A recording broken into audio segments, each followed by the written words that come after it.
No, you're fine. No worries. Oh. I can't figure out my CarPlay on my phone. It's just trying to get us all in the shot. Thank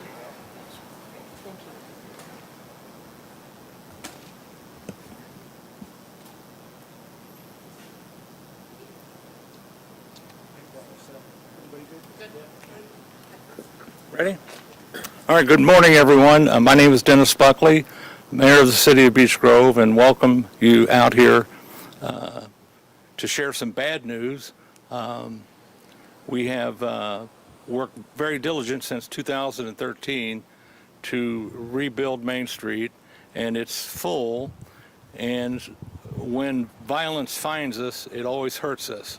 Last night, we had a shooting here in the parking lot of the Silver Bullet, and when things like that happen, it sheds a bad light on the city of Beech Grove. And obviously I'm not very happy about it. I live about a block and a half from here, but I think the thing that bothers me the most about this is that, and you can all see the evidence markers back there, I seen a number as high as 39 back in this parking lot. So between clothes and shell casings and guns, it's just very disturbing. And the fact that this happened in the middle of the night and there's people asleep in their homes within 50 feet of where this happened. And how can any society accept that? I spoke with one of the owners this morning, and I've since spoke with his attorney, and I recommended to him that he close this bar. And and they don't have to do that, but if they aren't willing to do that, then beginning today, I will start the process to do it for them. And I've already reached out to the ABC, and they were already aware of this incident, and I'm sure along with our police department, they will be investigating as well. Behind me is our EMS chief, Rob Cheshire. Rob's going to talk a little bit about what his medics found when they got here. Our Liz Lamping, one of our city councilmen's here. Jim Kaufman, our clerk treasurer's here, and then our chief, police chief, Michael Maurice is here, and deputy chief Bob Mercury's here. So they will talk about the incident itself. I won't, because I wasn't here and I've not been briefed on what exactly happened here. So I better step away from that. But the message that I would like for you to relay to the citizens of Beech Grove is that this is a safe community. You are safe. This was a targeted incident, and it was just not a random act of violence. So I'll pass it over to the police chief or the deputy chief to speak about what actually happened last night. And I've been mayor 12 years, and you never get used to middle of the night phone calls from the police chief. So that was another one last night. So, Chief? I'll be real brief on the incidents, the circumstances around what happened early this morning. My officers were dispatched here on a shooting and found 2 victims, at which time they were transported to the hospital and are in surgery. We don't have a whole lot of details or what we're looking for, because we don't have any witnesses to help us identify who it was or what it was even about. And so that's as far as I can go with it, because we just don't know right now. We need help from the community. And we're not getting it right now, and so I'm asking for that, to contact us, to give us any information that they might have. I want to reiterate with the mayor that this is a pretty safe community. Yes, we've had more shootings this year than I can remember, but they're isolated incidents, known assailants to victims, but we're also not getting help in these bigger incidents. It's frustrating not only for the citizens, but for us, because like the mayor said, there are multiple victims here, not just the ones that were shot, but the ones that live in this community and are nearby. It's frustrating. We want these people held accountable, but we can't do that. We take it to the prosecutor's office, and the prosecutors have to decide whether or not to file charges. My investigators will do that. They do a great job. They'll complete this case and present it, and hopefully we can get these charges filed. But people have to be held accountable for their actions. No more excuses for people. They have to be held accountable. Chief, we were told earlier that one of the victims was in surgery, the other one was serious but critical. Are both of them now in surgery? At my last update, they had both gone into surgery, but I have not been told differently yet. Okay. Chief, do you believe people were out here that saw what happened and are maybe just purposely not sharing information with police? Correct. This is nothing new. This has been going on for years. I believe that there's witnesses that won't tell us what happened and won't contact us. But yes, we do believe there are people out here that saw. Why do you think they're not sharing information with you? I think it's frowned upon in certain communities to not work with the police. I mean, you've heard all the sayings. I don't need to go through them about what happens when you talk to the police. And it's frustrating because it doesn't help us. It doesn't help the good people of Beech Grove keep this element out of our city. And it doesn't help us solve the crimes to help make sure people are held accountable. A lot of those sayings are associated with gang activity. Do you think that this was a gang-related shooting? I don't have that information, but I don't think it's just with gangs anymore. I think it's as a whole. I think you see it in the suburbs. I think you see it everywhere. It's not just gangs anymore. Was this something, I know you were looking at surveillance video inside, was this something that started inside, boiled over, and came out to the parking lot, or are you sure? Was this an argument? Probably. We believe it occurred or started inside and then they came out. Do we believe they're patrons? Yes. And I apologize. Any suspects or persons of interest or no? No, sir. This might be something for both you, Chief, and the mayor. We were told earlier that the people that own this bar also own another bar in town where another shooting happened either late last year or earlier this year. Is that kind of playing into why you're asking them to close this bar, or is this just the first instance and you think they need to close it because they've had a shooting? They do own several bars across Indianapolis and several in Beech Grove. We've had multiple incidents of shootings at the bars in Beech Grove. We've met with them, and the issue is that if we can't control what is going on, then we have to look at extreme measures to make sure that we don't have what occurred last night happen. So do you feel that they are not following the rules, protocols that you've worked with them to create, and that's what's leading to the violence? I will say that we have met with them, and they've held up their end on a few of them, and I don't know what occurred here yet. It's so early in the investigation, I can't say that they violated any other laws. I have no idea yet. Just to double check, the shooting occurred around 3:15, right? Correct.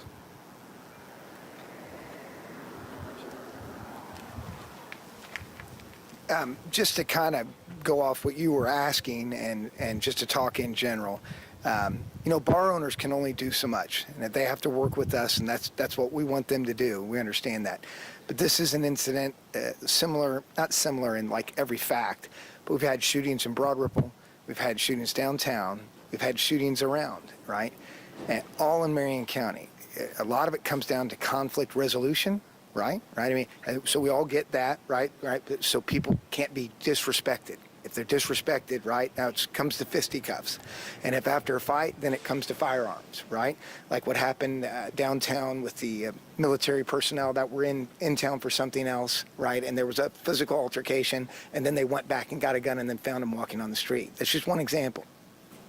But as it has to do with, there's got to be a better way, right, to handle each other's disagreements.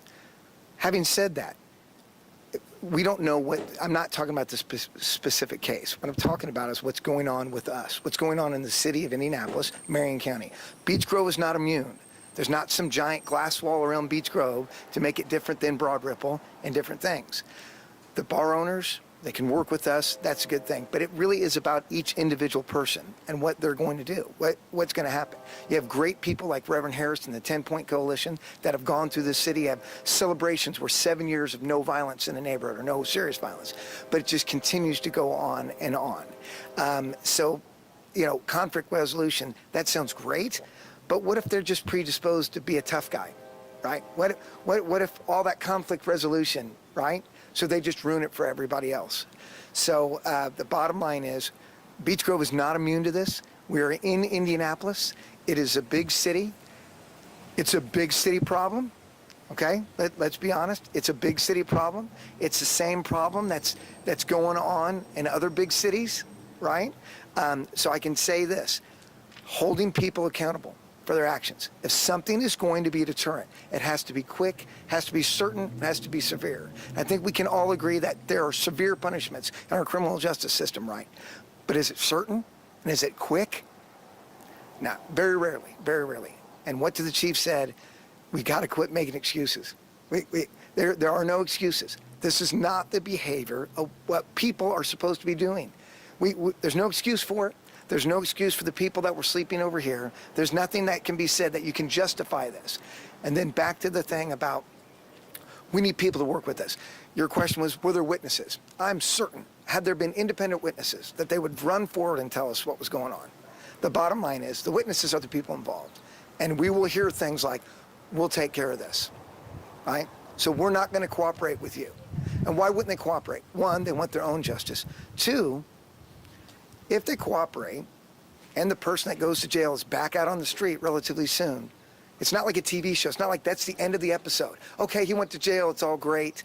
What happens is if he's back on the street within 48 hours in their neighborhood and their name is on paper, as they say, right? Why would you cooperate if you have no confidence that they're going to stay away? Now, that's not a knock. I mean, that's a big issue. But I'm answering the question, why wouldn't people come forward? That's why. They're going to take care of it themselves, and perhaps a loss of faith in the system to get it done. So.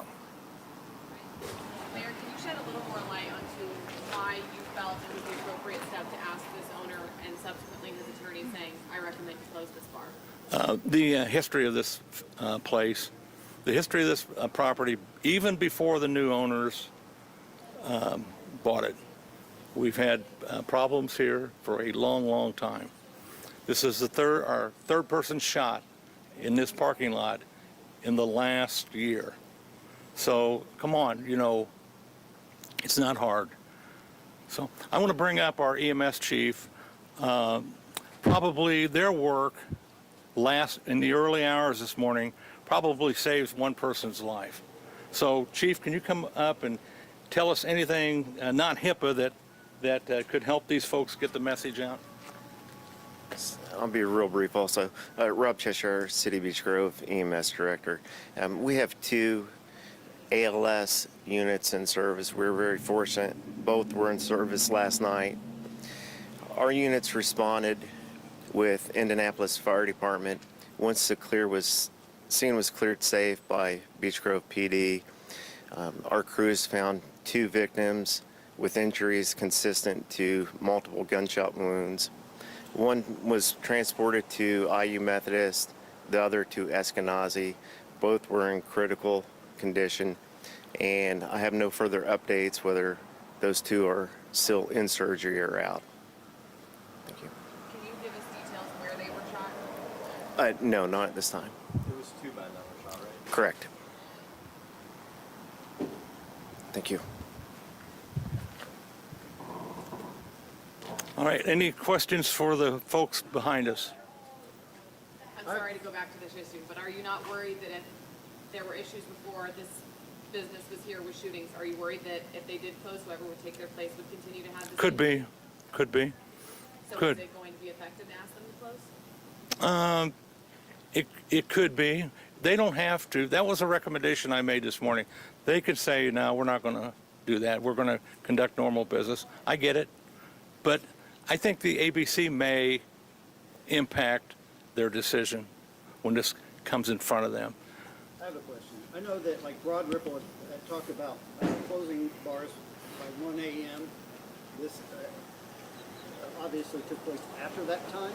Is there any consideration or thought of maybe trying that here in Beech Grove? I'm going to meet with them next Monday, and that will probably be brought up. I asked them why they served after 3 o'clock this morning. And that was their last calls like 3 o'clock. So, What is the ABC, the group that you're saying you made? the Marion County Alcoholic Beverage Commission, Okay, that's what I thought. they control this license. So we're going to look at it, and this bar would be no different than any other bar on Main Street. If we have these problems with any other bar and we don't, then I would take the same course, because we shouldn't tolerate this as a city. Would you say that this is the city's new approach to cracking down on violence, maybe to encourage business owners to really be stern about it? No, we've had other instances with businesses non-bar related that we have declared nuisances and asked that they leave. And the classic one for all of you was Walmart. So this isn't anything new. Our council, along with Councilor Lamping, they passed ordinances that gives us leverage for nuisances, and we apply those both public nuisance and environmental nuisances. So that's a tool that we can use to get the attention of business owners. Counselor, can you speak a little bit to what recommendations you have moving forward? If this is an ongoing issue to prevent either this business or future businesses from finding themselves in the same situation? Well, I'm running for a district council reelection for my third term. So I've been in Beech Grove since 1976. I'm a retired nurse from Franciscan Health. So I have a background in serving people and taking care of people in need in all aspects of life. Violence and hurting others is just something right now that we all need to address collectively as a community. We support our police department. We support all the efforts that they do. We've got, in my opinion, the best police force in Indiana, if not beyond. So collectively working together on efforts, dialogue, working together, and yes, to answer your question about ordinances, if we can together listen to our constituents, listen to what they say. People love Beech Grove. They love the walkability. They love the wellness aspect. They love the family values that we have. But whatever's going on now culturally or with increase of people having handguns, weapons, we need to collectively have dialogue together to find a solution, to come up with something together, all of us. It's going to take all of us at the table. And yes, having ordinances or policies that would keep us aligned with that and keep us aware of what's going on, and we could work together with the administration, the Office of Administration together to find solutions to make our community safer. That's what we're all about, and that's what we want to do. It's challenging. It's going to be challenging, but we can meet the challenge. We can meet the challenge. We've met the challenge in a lot of other areas. So I don't know. I hope that answered your question. Yeah, is that something that... One more? Yeah. I just have a quick clarification. You said, is this the third shooting in this parking lot, or are these two people the third people that were shot in this parking lot? It's the second shooting in a year with 3 individuals shot. Here, I do have a follow-up. I just wanted to clarify, are you working actively on ordinances to try to prevent these things from happening, or you hope to work on more? We have, and we always meet with the mayor. We will work together collectively. We can have, a committee to investigate, a committee along with the police. So yes, it's an always ongoing, all of those. The answer is yes to all of those. Yeah, because we stay tuned, we are connected to our community, and we support each other. Can I just follow up real quick? I just want to say, there are laws on the books. There are ordinances on the book, but people aren't following those. So I'm not sure that more laws and ordinances will fix anything. It's the individual has to fix themselves. It doesn't matter how many you have. There's a speed limit law. People break it. You can't carry a firearm if you're a serious violent felon. People break it. People murder each other. There's a law against that. At some point in time, the individual and community has to hold those individuals accountable. No more laws will fix that. Everybody, thanks for coming. If you have questions for the police, you can direct them to Mr. Mercury over there. Questions for the mayor, let me know. Thank you.